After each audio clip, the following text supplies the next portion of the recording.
Capítulo 16, verso 14 al 18, es un pasaje bíblico muy conocido. Quiero hablar sobre la gran comisión, primera parte. Ustedes saben que ahora yo predico primera parte a las 8 en la Romana, segunda parte a las 11 en Santo Domingo. Es lo que nos ha impuesto este estilo de culto, ¿verdad? Y el Señor nos está ayudando.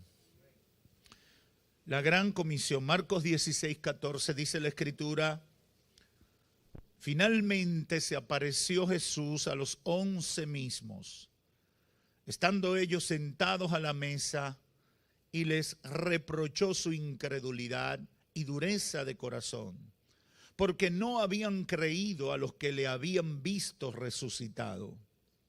Y les dijo: id por todo el mundo y predicad el evangelio a toda criatura. El que creyere y fuere bautizado será salvo, mas el que no creyere será condenado. Y estas señales seguirán a los que creen. En mi nombre echarán fuera demonios, hablarán nuevas lenguas, tomarán en las manos serpientes, y si bebieren cosa mortífera, no les hará daño. Sobre los enfermos pondrán sus manos y sanarán. Pueden tomar asiento. Gloria al Señor. Aleluya. Bendito sea el nombre de Jesús. Voy a pedir, Héctor, sácame mi máquina que está ahí, que hay algo que se me traspapeló aquí. Gloria al Señor. Marcos 16 es un pasaje bíblico muy conocido y muy compartido y muy escuchado. Desde niño a mí me llamó la atención todo lo que tenía que ver con este pasaje, porque yo decía, ¿y qué significa eso? Y recuerdo que en la adolescencia un pastor, amigo de mi padre, le puso por nombre a su iglesia de esa manera, y yo decía: Dios mío, ¿qué quiere? ¿Qué significa eso? ¿A qué se está refiriendo eso con la gran comisión? ¿Y qué tiene que ver?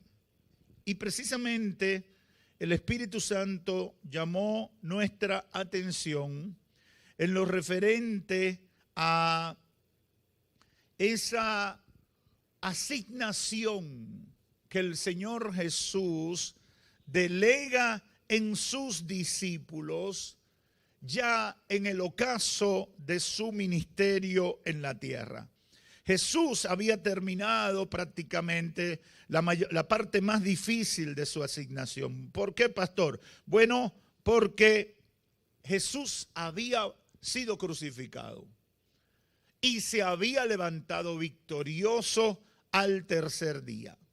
Y entonces, después se le apareció a María Magdalena, se le apareció a un par de discípulos, y entonces de repente, dice la versión de Mateo, fue a Galilea y se encontró con los 11 discípulos que estaban sentados a la mesa. Y en ese momento los confronta, habla directamente con ellos y les da unas recomendaciones, aunque primero los reprende. Lo primero que hace el Señor es reprenderlos. Le dice, estando ellos sentados a la mesa, les reprochó su incredulidad y dureza de corazón. ¿Y por qué los amonesta? Porque no habían creído a los que le habían visto resucitado. Jesús les amonesta porque todo lo que estaba pasando alrededor de ellos tenía que ver con que no se habían conectado con el momento de Dios, del poder de Dios, en cuanto a todo el proyecto de salvación que Cristo encabezaba. Hermanos, y a mí eso me llama la atención. Hay veces que estamos viviendo los procesos, hay veces que estamos pasando por los procesos que Dios ha permitido que pasemos y a través de los cuales Dios nos lleva al posicionamiento, a lo que quiere hacer con nosotros, pero nosotros estamos desconectados con lo que Dios está haciendo. Que tú quieres que hagamos en estas circunstancias. Ayúdame a entender cómo tú quieres que nos manejemos, cuál es la asignación que tenemos en esta circunstancia, porque la iglesia no existe para estar ahí como un maniquí en un exhibidor. La iglesia existe para cumplir con el propósito de Dios y ser el canal de Dios para ministrar a la vida de la gente. A veces la iglesia está para convocar multitudes. A veces la iglesia está para enfrentar enemigos poderosos que vienen a tratar de detenerla. Pero muchas veces la iglesia está para aclarar las verdades, para desmontar las mentiras, pero también está para llevar sanidad y para llevar liberación. Y en un momento más que en otro, tenemos que conectarnos con la asignación más imperiosa que tenemos como iglesia del Señor. Tenemos que aprender eso. Y el Señor le llama la atención a sus discípulos y Marcos no da el detalle, pero Mateo dice que fue en Galilea y ahí reunido entró y los reprende. La falta de fe, la falta de conexión con lo que Dios estaba haciendo, los había desarticulado. Y es importante entender que la falta de fe, la incredulidad que manifestamos en nuestras reacciones frente a la obra de Dios y frente a todo lo que Dios está haciendo, nos deja muy mal parados en cuanto a lo que Dios espera de nosotros. Y es por eso que debemos mantener la fe, creer en lo que el Señor ha dicho, aunque las cosas no se vean como que Dios está obrando. ¿Usted ve el estribillo del canto que cantábamos?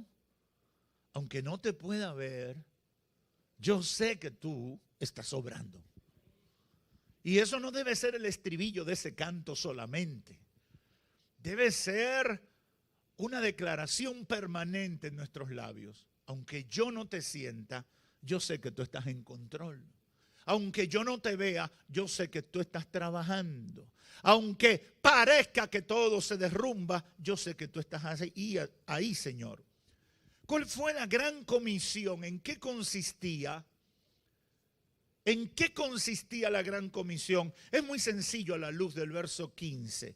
Id por todo el mundo y predicad el evangelio a toda criatura. Ahí está. Es un mandato muy puntual que no deja dudas respecto a lo que pide el Señor, el que ordena, el que manda. Vayan por todo el mundo y prediquen el evangelio. Id por todo el mundo y predicad el evangelio a toda criatura. ¿Cuál es el alcance de la asignación? Vayan a todo el mundo. Eso parece simple, pero define precisamente el alcance. Si lo dijéramos en palabras propias, pudiéramos decir, vayan a todo lugar donde puedan ir, sin excepción. De otra manera diríamos, busquen la manera y la oportunidad de llegar a todo el que les sea posible. Es decir, no se limiten, no definan un exclusivo momento o espacio. Tengan la capacidad de usar todos los escenarios posibles para cumplir con la segunda parte, predicar el evangelio. ¿Qué significa predicar el evangelio? Bueno, el mandato define ese propósito. El evangelio de Jesucristo, las buenas noticias de salvación, el buen plan que Dios tiene para la humanidad, prediquen el evangelio. ¿Qué significa predicar? Mucha gente cree que predicar es venir a un templo como este, ponerse un traje como el que yo tengo y venir a predicar y decir la parte central. Eso es predicar. La gente cree que eso es predicar. La gente limita la predicación a ese estereotipo. Bueno, los pastores, ese es el modo más común en que lo hacemos. Pero predicar el evangelio no es lo que hace solamente el pastor el domingo o el día que hay culto. ¿Qué significa predicar? Si usted lo busca en un diccionario cualquiera va a encontrar esta definición. Propagar o extender una doctrina o una idea. Propagar o extender una doctrina o idea. Otro significado que encontramos dice enunciar o expresar una característica acerca del sujeto, del propósito, de la causa de una oración gramatical o de una proposición. Si nos aferramos al mandato que el Señor les da a sus discípulos, debemos entender que predicar es una acción progresiva de compartir y dar a conocer el evangelio. Y los límites de acción es todo el mundo. Lo que estoy diciendo es que predicar es más que el estereotipo que tú tienes de venir y pararse en el altar o en la tarima de una iglesia y dar el discurso central. Todo el mundo necesita que tú le compartas lo que tú crees, lo que te define como hombre o como mujer, lo que tú has interiorizado y has entendido del plan de Dios para la humanidad. Eso es predicar. Compartir, exponer, propagar el evangelio. Yo sé que cuando uno entonces lo define de esa manera, las cosas cambian en la mente de muchos. ¿Por qué? Una de las primeras cosas que pasan es que nos damos cuenta de que no es una actividad exclusiva del liderazgo de una congregación. No es una actividad exclusiva de unos pocos que tienen el don de hablar o la elocuencia o la facilidad de articular un discurso. Predicar es una actividad de todos los creyentes en Jesucristo. De todos los discípulos. De todo el que ha confesado que Jesucristo es su Señor. Por eso yo he sentido de parte de Dios que se hace imperiosa la necesidad de despertar y conectarnos con esta verdad que tanto la mencionamos y que quizás ya nos resulta hasta un poco manía o repetitiva, como que no despierta mucho entusiasmo en nosotros. ¿Por qué? Porque todo el mundo dice, bueno, pero ¿qué predicar? Mire, pastor, ya usted sabe.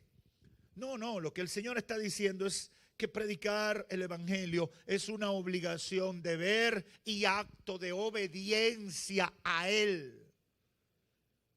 ¿Usted entendió eso? Se lo voy a repetir. Esa gran comisión que consiste en predicar el evangelio está llamado a ser un acto de obediencia, o primero, una obligación, un deber y acto de obediencia al Señor. Yo no predico porque me guste o no me guste, es porque el Señor me mandó a predicar. Yo no predico o no estoy, yo estoy llamado a predicar, no porque yo tenga capacidad o elocuencia. Lo hago porque es un mandato, es una asignación de parte de Dios. Vayan por todo el mundo y prediquen el evangelio. No hay de otra. El cristiano que no predica, yo me atrevo a decir, no es cristiano. Alaba. no puede ser cristiano. Porque Cristo instruye categóricamente sobre esa asignación. Prediquen el Evangelio. No es opcional, tampoco circunstancial. Es una acción permanente de los discípulos de Cristo. Por lo tanto, yo tengo que buscar la manera de predicar porque a mí me mandaron a predicar. En el momento que yo acepto a Cristo como Señor y Salvador, automáticamente estoy recibiendo la asignación de compartir, de exponer, de propagar el Evangelio de Cristo. En segundo lugar, partiendo de un análisis simple, podemos entender que lo que Cristo está diciendo significa que solo se predica predicando.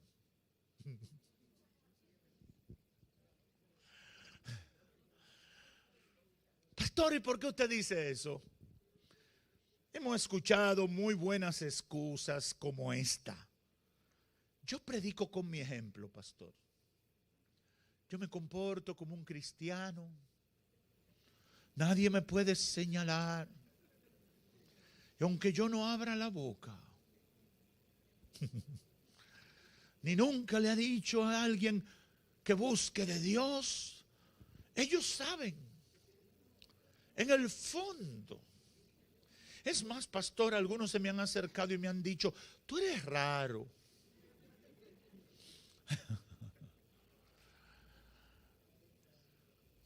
Hay otros que han dicho, yo no soy de mucho hablar, pero en momentos claves yo le testifico del Señor a la gente. Y hay muchas ideas sobre eso. Y déjeme decirle, eso está bien. Eso está bien como complemento de la predicación. Pero no sustituye la predicación. No me exonera de la predicación. Si solo hacemos lo primero que dije, si solo proyectamos una imagen o damos un consejito bonito en un momento específico, no estamos predicando. Solo se predica predicando. Al entenderlo de esa manera nos daremos cuenta del grave error que hemos cometido en las últimas décadas. ¿Por qué? Porque en efecto muy pocos cristianos están predicando. Los cristianos del siglo XXI no están predicando. Los cristianos del siglo XXI no están haciendo ruido como cristianos. A veces yo siento que Satanás nos tiene adormecido. Como que nos enmudeció, nos dejó sin discurso. ¿Ustedes nos ven los políticos en campaña? Un promotor, un apasionado dirigente político de cualquier partido, en cualquier escenario, tú te encuentras con ellos. Y no importa si tú tienes gripe, si tú estás triste, si tú estás depresivo, si tú estás contento, si tú tienes cumpleaños, si tú... No, a ellos no les importa. Ellos te preguntan. Ellos te hablan de su candidato. Ellos te dicen lo que ellos quieren compartir. Y a veces tú tienes que ponértele adelante y decirle, mira, yo no estoy en política. Porque a ellos no hay que decirle que propaguen. Ellos están claros de que tienen que propagar su causa. Lamentablemente los cristianos en las últimas décadas en Occidente hemos sido anestesiados por el secularismo. Hemos sido anestesiados por esas filosofías que han llegado para detener a la iglesia. Y no hemos cumplido con la gran comisión o hemos manejado las cosas para buscar algún tipo de subterfugio y decir que estamos predicando. Hacemos muchas cosas y con ellas justificamos nuestra desobediencia. Imitando a Saúl. ¿Se recuerdan a Saúl? Frente a Amalek. Dios le dijo, destruya a Amalek. y no dejes nada. Destruye sus bienes, destruye sus animales, destruye sus casas, destruye todo. Toda gente de Amalek, grande y chiquito, llévatelo todo. Pero a Saúl, un hombre inteligente, un hombre con una cabeza bien puesta, se encontró con la realidad de que había muchas cosas interesantes en Amalek, en los amalecitas. Y entonces decidió, bueno, el Señor me dijo que destruyera todo, pero aquí hay unas cuantas cosas que son oportunas que nos las llevemos porque las vamos a necesitar para la obra. Y necesito quizá la asesoría para bregar con los próximos diablitos que tenga que enfrentar. Me voy a llevar de asesor al rey de Amalek. Y el Señor se molestó y a través de Samuel le dice, mira muchacho, loco. Yo te dije, destrúyelo. No me lo cambies. No me cambies el mandato. Hoy tu reino ha sido quitado. Hoy has perdido el favor del Dios que te puso donde estaba. ¿Por qué? Porque no obedeciste al mandato del Señor. Oh, hermanos, cuando yo meditaba en esto, y lo pensaba a la luz de la asignación que tenemos con la gran comisión, dije, ay Señor, perdónanos. Perdónanos, Señor, porque nos hemos inventado de todo para justificar nuestra desobediencia. Estamos como Saúl, queriendo cumplir contigo, pero no con lo que tú nos pides, sino con lo que nosotros nos inventamos. Jesús dijo, vayan por todo el mundo y prediquen el evangelio. Vayan por todo el mundo y háblenle a la gente de mí. Díganle que morí por ellos. Díganle que son libres de las ataduras del diablo. Díganle que yo soy el que los sana. Díganle que yo soy el que los liberta. Díganle que yo soy su ayudador. Oh, yo no sé si la iglesia me está entendiendo. Hay un mensaje, hay una palabra urgente que comunicar. Vayan por todo el mundo y denle la buena noticia. Nos quejamos de que los noticiarios y de que la gente solamente en estos días habla de COVID. COVID a la derecha, COVID a la izquierda, COVID por arriba, COVID por abajo. ¿Y nosotros qué estamos hablando? ¿Cuál es el mensaje de nosotros? ¿Cuál es el mensaje que nos dieron a nosotros para dar? Prediquen el evangelio. Lo podemos conectar con la actualidad. Solo Cristo salva. Solo Cristo sana. No tengas temor. El Señor te puede proteger del COVID. Pero si no te protege del COVID, si tienes a Cristo en tu corazón, te vas para el cielo, a la morada con el Señor, y vas a vivir eternamente y para siempre en la presencia de Dios, y allá no habrá más llanto, allá no habrá más dolor, allá no habrá más tribulación. Ese es el evangelio. ¿Qué estamos diciendo los cristianos? Los cristianos nos estamos lamentando. Los cristianos estamos llorando que nuestro partido perdió. Yo estoy en un chat de pastores y ahí no se habla de nada edificante. Ahí lo único que hablan es de que mi partido llegó, que el tuyo perdió, que fulano consiguió, que a mí me dieron, a ti no te dieron. Y a veces yo me quiero romper la ropa. En la Biblia decían que la indignación se expresaba así, ¿verdad? Rajaban el vestido. A veces yo quiero agarrar la camisa como hacía ya Veneno. Aquí está el hijo de doña Tatica.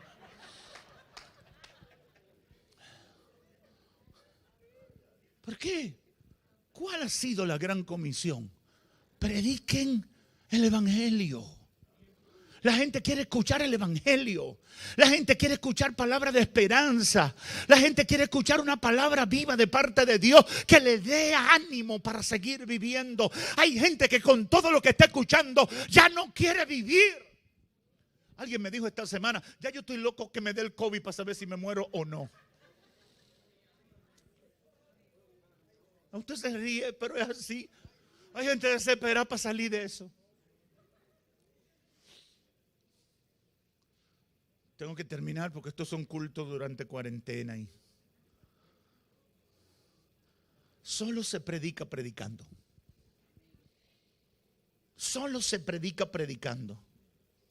Esto no tiene que ver con púlpito, ni con iglesia, ni tampoco con un estereotipo de predicador en la ropa, en el vestido, en la elocuencia, en el evento de tal o cual naturaleza. Predicar es dar a conocer lo que creemos, en quién está nuestra fe y el plan de Dios para la humanidad. Eso se hace hablando suave, hablando duro, hablando con gozo, hablando en un hospital, donde quiera. Eso se hace comunicando. Eso se hace escribiendo en las redes, haciendo videíto y selfie. Aquí que me voy a de estas alturas de chicharrón. Eso es lo que está predicando la gente. Y los convertidos están en lo mismo. No dan un mensajito. No dicen una palabra de parte de Dios. No ponen un verso bíblico y lo comentan y lo explican. No, porque estamos en los afanes de todo el mundo. Enseñando unos platos feísimos, llenos de colesterol y todo ese tipo de cosas. Y no predican. Tengo que terminar y quiero terminar con dos conclusiones fundamentales. Los cristianos del primer siglo, como los de este tiempo, deben olvidarse de las excusas sobre las cuales han justificado su desobediencia. Y debemos entender el llamado del Señor. Vayan por todo el mundo y prediquen el evangelio. Pastor, ¿yo puedo predicar en el trabajo? Sí. Pastor, ¿yo le puedo predicar a la familia? Sí. Pastor, ¿yo puedo predicar en el juego de basquetbol? Sí. Pastor, ¿yo puedo predicar en la universidad? Claro. Vayan por todo el mundo. Vayan a todas partes. Vayan y prediquen. No le demos vuelta. No le demos vuelta. Ni busquemos justificaciones o argumentos vanos.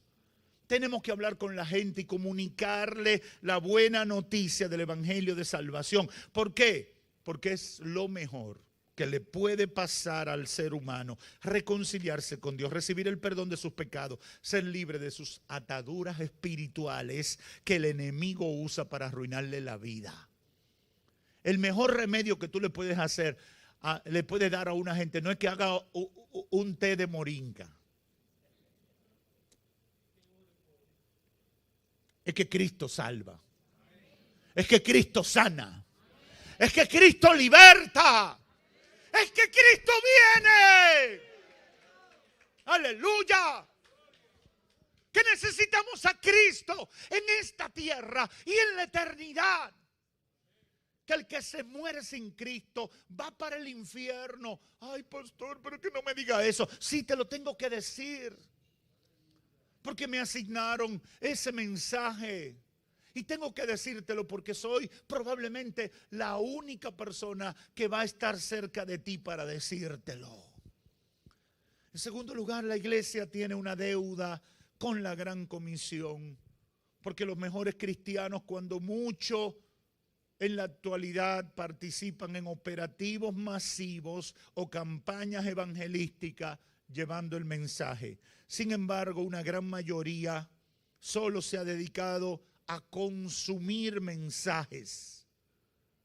Una gran mayoría solo se ha dedicado a consumir programas. Ay, qué bonito que los niños cantaron. Qué bien quedó ese drama. Ay, qué bueno que se hizo tal cosa. Ay, qué bonito sería si ponemos a dos que coman fuego en el templo. Programas que hagan cosas bonitas. Y cuando tengo problemas necesito un equipo. El pastor comenzando, que me den consejo, que me ayuden en mis problemas, en mis necesidades.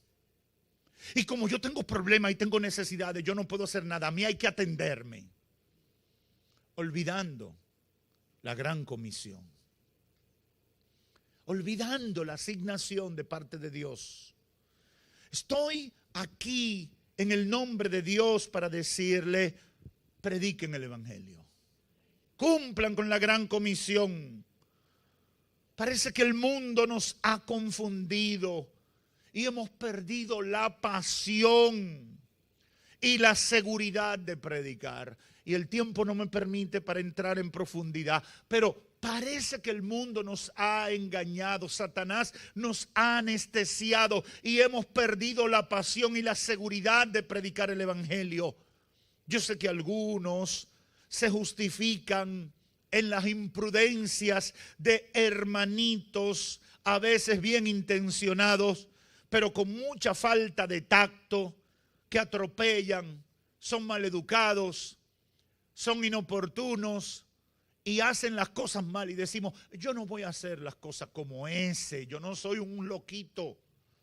Yo soy una gente pensante, yo soy un profesional, yo soy juicioso, yo soy educado, yo no voy a funcionar como ese. Déjame decirte, esos hermanitos con todos sus defectos a veces están mejor que nosotros, porque con todas sus limitaciones dan el mensaje. Un prominente pastor en New York, y yo creo que he contado ese testimonio aquí, era un ejecutivo de uno de los más importantes de los bancos mundiales que operan ahí en la zona de la bolsa de valores y manejan todo eso que tiene que ver con el mundo financiero global. Él era un ejecutivo importante de una firma de eso. Él no conocía al Señor, era de origen musulmán. Lo más que hacía era hablar con Alá cuando estaba muy cosa. Pero llegó una secretaria convertida, evangélica. Y él testifica, yo lo escuché a él en un evento en una ciudad norteamericana contándolo. Él testifica: esa mujer, desde que llegó a mi oficina, siempre buscaba la manera de hablarme del Señor y del evangelio. Y yo me molestaba con ella. Dice el hermano hoy, yo me molestaba con ella porque ella siempre encontraba los momentos. Ella siempre encontraba la ocasión y como que caía ahí como anillo al dedo. Y cuando no podía hablar mucho conmigo porque tenía muchas reuniones, porque tenía muchas actividades, siempre andaba con un tratadito y me lo dejaba en el escritorio. Y yo lo rompía al principio, cogía el tratadito y lo rompía y lo echaba a la basura. Pero después me puse que ya yo esperaba el tratadito. Y no le decía nada y ella insistentemente ahí siempre encontraba la manera de hablarme del Señor, hasta que un día me invitó a su iglesia y yo dije: la voy a complacer para salir de ella, porque esta gente son tan necia. Y le dije a sí mismo: voy a ir, pero nunca más me vuelvas a invitar. Oh, sorpresa. Ese día había un ignorante, un ex drogadicto ahí diciendo que el Señor le había libertado del vicio de las drogas. Cuando lo comencé a escuchar dije: bla, bla, bla, esto es disparate, esto es iluso. Y me quedé ahí y de repente, mientras el hombre hablaba, algo comenzó a pasar en mí. Yo no entendía el mensaje porque estaba en Spanglish. ¿Usted sabe cómo hablan esos que ni saben inglés ni saben español? Lo que te dicen es una cosa mezclada. Y él dice: de repente algo comenzó a pasar en mí mientras ese hombre bruto hablaba. Comencé a temblar, comencé a llorar. Y me secaba las lágrimas y bajaba mi cabeza porque no quería que un hombre tan importante, inteligente y determinante en el mundo de las finanzas me vieran llorando en un culto de unos convertidos ignorantes. Pero de repente, cuando ese hombre dijo, pasen al altar los que quieren convertirse a Cristo, yo no entendí mensaje, yo no analicé teología, yo no escudriñé su homilética. De repente estaba llorando frente a ese hombre, diciéndole, yo me quiero convertir a ese Jesucristo. Y hoy es un pastor poderoso. Miles le escuchan cada semana predicando en una ciudad tan corrompida como Nueva York. Ese es el pastor A.R. Bernard. Hermano, prediquen el evangelio. Compartan su fe. Hablen con el pasajero de la guagua, del taxi. Hablemosle al taxista. Digámosle si está preparado, si le da el COVID y se muere. ¿Estás preparado para la eternidad? ¿Qué va a pasar contigo si te da esa peste? ¿Qué ocurrirá? ¿A quién vas a acudir? ¿Quién puede ser tu ayuda en esta circunstancia? La gente no tiene respuesta para eso, pero nosotros sí. Nosotros hemos creído en Jesucristo. Él es nuestro Salvador, Él es nuestro Señor. Nos ha garantizado estar con nosotros aquí en la tierra. Y si partimos, nos ha garantizado salvación y vida eterna. Ese es el evangelio. Prediquen el evangelio, vayan por todo el mundo. Una cosa no tiene nada que ver con la otra. Educadamente, oportunamente, consistentemente, preocupadamente, estamos llamados a predicar el evangelio de Cristo. Obviamente no puedo terminar este tiempo sin decirle a los amigos, Jesucristo, el Hijo de Dios, vino al mundo para vivir con nosotros, demostrar que se puede vivir sin pecado, entregó su vida como pago por la deuda de no. Termino diciéndole a todo amigo, toda amiga, toda persona que me puede escuchar aquí en el templo a través de los medios, conviértete a Cristo ahora. Esto es el evangelio. Sálvate antes de que el diablo te destruya. Esa es la buena noticia. Sálvate antes que sea tarde. Iglesia, yo no sé qué tú vas a recordar de este mensaje, pero recuerda por lo menos que tienes una asignación de parte de Dios. Predica el evangelio. No predique experiencia, no que yo conocí al muerto vivo, no que yo conocí al muerto que se quedó entre el cielo y la tierra. Yo no sé.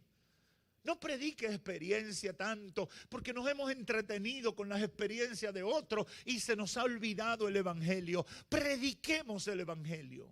Hablemos de que Cristo salva, de que Cristo sana, de que Cristo liberta y de que Cristo viene con poder y gloria a levantar a un pueblo que ha creído en Él. Prediquen el evangelio. Esa es la gran comisión. Gracias, Señor, por tu palabra. He dado lo que pusiste en mi corazón. Sella esta palabra en los corazones, en las mentes de todo el que me ha podido escuchar.